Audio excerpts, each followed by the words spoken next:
Now let's see new topic, rectification of error. You all know that the accountant makes the accounting record with utmost care, but in spite of that care, it is a human nature to make some errors. So some of the errors always generates in the accounting records, and the mistake done by the accountant in the accounting records can be rectified only through the journal entries. Therefore, the journal entries which are done in order to rectify the error, to improve the error, or to improve the mistakes are known as rectifying journal entries. ठीक है, and these journal entries are done in the journal proper. In the simple language, rectification of error means the correction of the mistake that is done in the accounting records. Even after preparing the trial balance, some of the mistake happens in the accounting record. Trial balance only checks the arithmetical accuracy. It does not check the mistakes done in the posting or the mistake which are omitted. So the other mistakes, other errors are need to be rectified through rectifications entries. लेखांकन कार्य जो है उसमें कई सावधानियां सतर्कता बरी जाती है, बट उसके बाद भी कुछ त्रुटियां और अशुद्धियां हो ही जाती है. कुछ अशुद्धियां जो कि गणितीय अशुद्धियां होती है वो तो तलपट बनाने से दूर की जा सकती है, बट कुछ दूसरी अशुद्धियां भी होती है, जैसे कि कोई एंट्री छूट जाना, कोई प्रविष्टि छूट जाना या हिसाब में कोई अशुद्धि हो जाना. तो इस प्रकार की दूसरी अशुद्धियां जो है उनको पकड़ पाना थोड़ा मुश्किल होता है, क्योंकि तलपट सिर्फ गणित संबंधी अशुद्धियों को ही पकड़ता है. तो ऐसी अशुद्धियों को दूर करने के लिए कुछ प्रविष्टियां की जाती है जिन्हें हम संशोधन प्रविष्टियां कहते हैं, और इन प्रविष्टियों को नकल विशेष दैट मीन्स जनरल प्रॉपर के अंदर किया जाता है. इन सब अशुद्धियों को सुधारना बहुत आवश्यक होता है, क्योंकि अंतिम खाते बनाने से पहले इन अशुद्धियों को अगर सुधार लिया जाता है तो वास्तविक परिणाम जो है वो अंतिम खाते दर्शाते हैं. Now let's see the classification of errors. जो अशुद्धियाँ और जो मिस्टेक्स होती है उसके टाइप्स देखते हैं. So the types of mistakes और the types of error are classified into 3 main categories: error based on the accounting, error based on rectification and error based on trial balance. ठीक है, अशुद्धियों को जो है 3 प्रकारों से विभाजित किया गया है. एक लेखांकन की दृष्टि से, दूसरा संशोधन की दृष्टि से और तीसरा तलपट की दृष्टि से. Now we will see the main types of error. ठीक है, जो अशुद्धियाँ हैं उसके जो मुख्य प्रकार है अब हम उसको देखेंगे और समझेंगे. So the first type of error is the error of omission. Omission का मतलब क्या होता है? छूट जाना. अगर आप जो है अकाउंटिंग रिकॉर्ड्स बना रहे हैं और रिकॉर्डिंग करते समय आप किसी चीज़ को भूल जाते हैं लिखना, और वो मिस्टेकली क्या हो जाती है, छूट जाती है, तो इस टाइप के एरर्स को हम क्या बोलेंगे? एरर्स ऑफ ओमिशन, या छूट जाने वाली अशुद्धियाँ. तो अब मैं इसका आपको एक अगर एग्जांपल दूं तो मान लीजिए कि आपने मशीन उधार खरीदी, ठीक है, लेकिन आपने जनरल एंट्री ही नहीं करी. You have purchased a machine on credit but you did not recorded it in the general. तो आप भूल चुके हैं. तो ऐसी अशुद्धियों को हम क्या बोलेंगे? छूट जाने वाली अशुद्धि.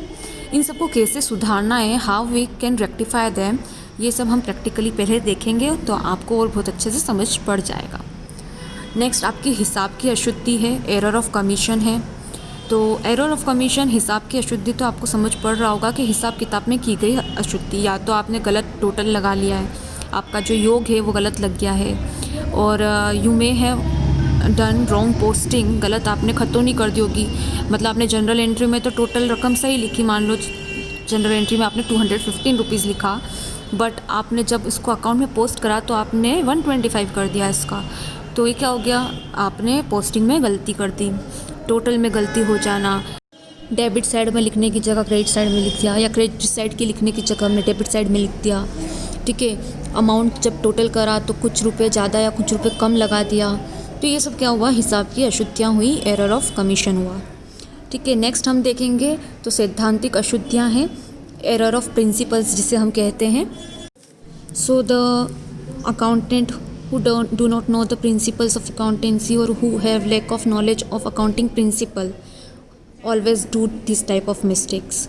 ठीक है, जिनको जो है लेखांकन सिद्धांतों का पालन करना नहीं आता है या उसकी जानकारी नहीं है, तो वो इस प्रकार की क्या करते हैं, त्रुटियाँ करते हैं। यहाँ क्या होता है, लेखांकन सिद्धांतों का ध्यान नहीं रखा जाता है, प्रिंसिपल्स ऑफ अकाउंटिंग जो होता है उसको नेगलेक्ट कर दिया जाता है या इग्नोर कर दिया जाता है। अब एक एग्जांपल मैं आपको यहाँ पे देती हूँ। जैसे कि मशीन का जब इंस्टॉलेशन करते हैं, हम जब मशीन ख़रीदते हैं और उस दिन अगर हमने मशीन इंस्टॉल करवाई, तो जो मशीन जो हमने मान लीजिए 20,000 की आपने मशीन ख़रीदी और आपने इंस्टॉलेशन के लिए कितना रुपए दिए, 1,000 दिए। तो आप जब मशीन की कॉस्ट प्राइस लिखेंगे तो आप मशीन 20,000 की नहीं लिखेंगे, आप मशीन कितने की लिखेंगे, 21,000 की लिखेंगे। तो आपके बिज़नेस में अगर मशीन आएगी तो मशीन अकाउंट आप डेबिट करेंगे, लेकिन अमाउंट कितना लिखेंगे आप, 21,000 लिखेंगे। मशीन का कॉस्ट मिला के प्लस मशीन के जो इंस्टॉलेशन चार्जेस उसको मिला के लिखेंगे। बट जिसको ये अकाउंटिंग प्रिंसिपल्स नहीं पता होते हैं या उसकी जानकारी अच्छे से नहीं होती है, तो वो लोग क्या करते हैं, मशीन को तो 20,000 डेबिट कर देंगे, बट वो जो 1,000 का इंस्टॉलेशन चार्जेस है उसको वो क्या कर देते हैं, एक्सपेंस के रूप में लिख देते हैं। एक्सपेंस के रूप में जो है इंस्टॉलेशन चार्जेस अकाउंट डेबिट कर देते हैं। ठीक है, तो यहाँ पे ये क्या होती है, सैद्धांतिक त्रुटियाँ होती है, इसको हम बोलेंगे एरर्स ऑफ प्रिंसिपल्स। ऐसे दूसरे भी प्रिंसिपल्स के एरर्स होते हैं। एग्जांपल आपको मैं और बता देती हूँ।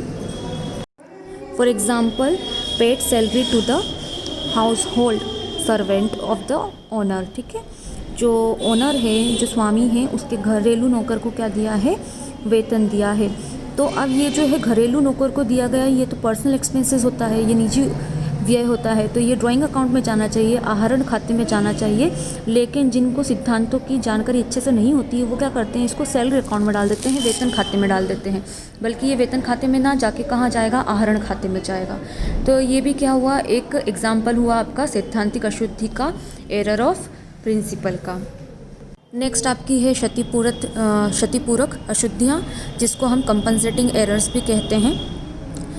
अब ये इस टाइप के एरर होते हैं कि ये जो है ना जल्दी से पकड़ में नहीं आते हैं, क्योंकि क्या होता है, डेबिट और क्रेडिट साइड जो होती है उसको ये बराबर कर देते हैं। ठीक है, तो डेबिट और क्रेडिट क्या हो जाता है, इसमें इक्वल आ जाता है, तो ये जल्दी से पकड़ में नहीं आते हैं। तो आपको पता है कि हम ट्रायल बैलेंस बनाते हैं और ट्रायल बैलेंस में डेबिट और क्रेडिट साइड क्या होती है, टोटल इक्वल आना चाहिए। इसका मतलब ट्रायल बैलेंस क्या होता है, करेक्ट होता है। लेकिन कई बार ऐसी कुछ गलतियां होती है जो ट्रायल बैलेंस भी नहीं पकड़ पाता है, क्योंकि डेबिट और क्रेडिट साइड टोटल बराबर इक्वल आ रहा है बट फिर भी गलती है। तो ऐसी कौन सी गलतियां होती हैं जिसमें डेबिट साइड भी इक्वल आ, क्रेडिट साइड दोनों आपस में इक्वल आ जाए? तो मैं इसके एक एग्जाम्पल देती हूँ, इस टाइप की गलतियों के, कुछ इस टाइप की मिस्टेक्स के। एग्जाम्पल के लिए मान लीजिए कि दो आपके ग्राहक है, दो डेटर है। ठीक है, और ग्राहक हमेशा क्या होता है, डेबिट साइड में लिखे जाते हैं। आपको पता है डेटर हमेशा कहाँ लिखते हैं, हम डेबिट साइड में लिखते हैं। तो मान लीजिए एक ग्राहक का नाम जो है वो है आर और दूसरे ग्राहक का नाम है जेड। ठीक है, आर भी आपका ग्राहक है, जेड भी आपका ग्राहक है। That means R is also your debtor and Z is also your debtor, दोनों आपके डेटर है।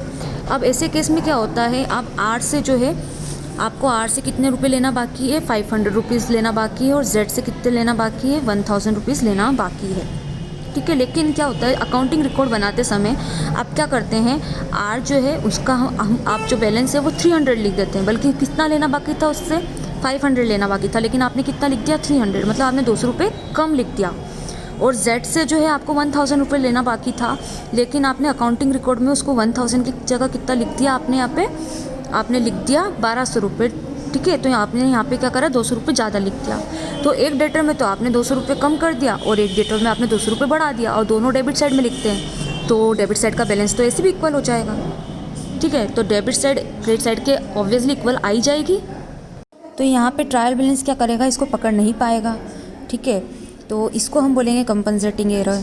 ये एक दूसरे को क्या कर देते हैं, कंपनसेट कर देते हैं, पता नहीं पड़ पाता है कि कहाँ गलती हुई है, और गलती पकड़ भी पाएंगे अगर आप, तो थोड़ा समय हो जाएगा, एकदम से पकड़ में नहीं आती है।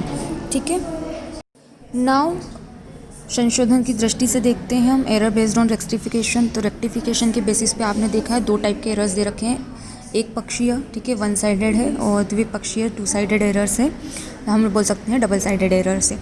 तो एक पक्षीय जो है सिंगल साइडेड एरर्स में ऐसा होता है कि कोई भी एक साइड जो होती है वो अफेक्ट होती है, या तो डेबिट में गलती होती है या तो क्रेडिट में गलती होती है, ठीक है। और डबल साइडेड एरर्स में क्या होता है, डेबिट में भी गलती होती है और क्रेडिट साइड में भी गलती होती है, ठीक है। तो यहाँ पे दोनों पक्ष क्या होते हैं, प्रभावित होते हैं, ठीक है। अब एग्जांपल के लिए मैंने आपको बताया था एरर ऑफ ओमिशन, जो मैंने अभी आपको समझाया था कि छूट जाने की गलती हो गई। तो छूट जाने की जो गलती होगी तो ऑब्वियसली वो दो खातों को प्रभावित करेगी। फॉर एग्जांपल बताती हूँ। For example you purchased a machine for cash, ठीक है। आपने मशीन खरीदी कैश से, तो ऑब्वियसली आपने मशीन खरीदी तो मशीन आपके बिज़नेस में आई, तो आप मशीन को डेबिट करेंगे और आपका कैश क्या हो रहा है, बिज़नेस से जा रहा है, इसलिए कैश क्या हो जाएगा, क्रेडिट हो जाएगा। बट आपने क्या गलती कर दी, आप इसको लिखने ही भूल गए, तो आप यहाँ क्या हुआ, एरर ऑफ ओमिशन हुआ। मतलब आपने लिखने में आप लिखना भूल गए, ठीक है, छूट गई, आपकी जो एंट्री थी वो छूट गई। तो ऐसे केस में क्या हुआ, दो साइड इफेक्ट हुई। एक तो आप मशीन जो डेबिट कर रहे थे तो डेबिट साइड भी इफेक्ट हुई, और एक कैश जो आप क्रेडिट कर रहे थे तो क्रेडिट साइड भी इफेक्ट हुई, ठीक है। तो दोनों ही छूट गई, तो डेबिट साइड में भी इफेक्ट हुआ और क्रेडिट साइड में भी इफेक्ट हुआ, ठीक है। तो और आपके जो कंपनसेटिंग एरर होते हैं कई बार वो भी ऐसे ही करते हैं, दोनों साइड में क्या कर देते हैं, मिस्टेक कर देते हैं। डेबिट में भी मिस्टेक हो जाती है और क्रेडिट में भी हो जाती है, तो हम इसको बोलेंगे डबल साइडेड एरर, ठीक है। सिंगल साइडेड एरर में क्या होता है, कोई भी एक साइड में मिस्टेक होती है। एग्जाम्पल के लिए मैं आपको बताती हूँ, जैसे कि आपने क्या करा, बैलेंस निकाला, तो बैलेंस कैलकुलेट करते समय आपने मिस्टेक कर दी, ठीक है। तो ये जिस साइड का बैलेंस होगा, अगर ये डेबिट बैलेंस होगा तो डेबिट साइड में मिस्टेक होगी, क्रेडिट बैलेंस होगा तो क्रेडिट साइड में मिस्टेक होगी, ठीक है। आपने क्या करा, सब्सिडरी बुक से उसका टोटल गलत लगा दिया, ठीक है, तो टोटलिंग में मिस्टेक होगी। तो ये इससे क्या होगा, कोई एक साइड क्या होगी, प्रभावित होगी, एक ही साइड में इसका असर होगा, इसलिए ये एक पक्षीय अशुद्धियाँ मानेंगे, हम सिंगल साइडेड एरर्स मानेंगे। तो ये हमने देख लिया एरर बेस्ड ऑन रेक्टिफिकेशन, जो संशोधन की दृष्टि से जो गलतियाँ होती वो हमने देख ली। अब हम देखते हैं तलपट की दृष्टि से, ठीक है। इस प्रकार की गलतियों को भी हम पहले डिस्कस कर चुके हैं, आपके लेखांकन की दृष्टि से के अंतर्गत ही कर चुके हैं हम। देखिए तलपट से की दृष्टि से देखा जाए तो दो प्रकार या तीन प्रकार से ज़्यादा ये क्या हो सकती है, अशुद्धियाँ हो सकती है। एक तो आपने ट्रायल बैलेंस के अंदर ही गलती कर दी लिखने में, तो ये गलती हो जाएगी, इसको हम बोलेंगे तलपट की अशुद्धि या errors in the trial balance, ठीक है। दूसरा हो सकता है कि ऐसी गलतियां जो तलपट पकड़ ले, जो ट्रायल बैलेंस पकड़ ले, मतलब जब डेबिट एंड क्रेडिट साइड जो दोनों इक्वल नहीं आएंगे तो ऐसी गलतियां क्या हो जाएगी, पकड़ में फटाफट आ जाएगी, तो इसको बोलेंगे हम errors that can be disclosed by the trial balance, ठीक है। और एक होगी जो कि ट्रायल बैलेंस नहीं पकड़ पाएगा क्योंकि डेबिट और क्रेडिट साइड क्या हो रही है, इक्वल आ रही है, बट मिस्टेक है वहाँ, ठीक है। जैसे कि मैंने आपको एग्जांपल दिया था कंपनसेटिंग एरर्स का, जिसमें जो है एक डेटर का अमाउंट कम लिख दिया तो दूसरे का डेटर का अमाउंट ज़्यादा लिख दिया, तो डेबिट साइड तो फिर भी उतना ही आएगा जितना पहले आने वाला था, ठीक है। तो वो एग्जांपल आप देख लीजिए इस वीडियो को रिवर्स करके, जहाँ पे मैंने आपको आर और जेड का एग्जांपल दिया था, ठीक है। तो ऐसी मिस्टेक क्या होगी, ट्रायल बैलेंस नहीं पकड़ पाएगा। तो तलपट जो कि ऐसी अशुद्धियाँ जो तलपट ना पकड़ पाए, तो तीन प्रकार से हम इधर अशुद्धियों को बांट सकते हैं।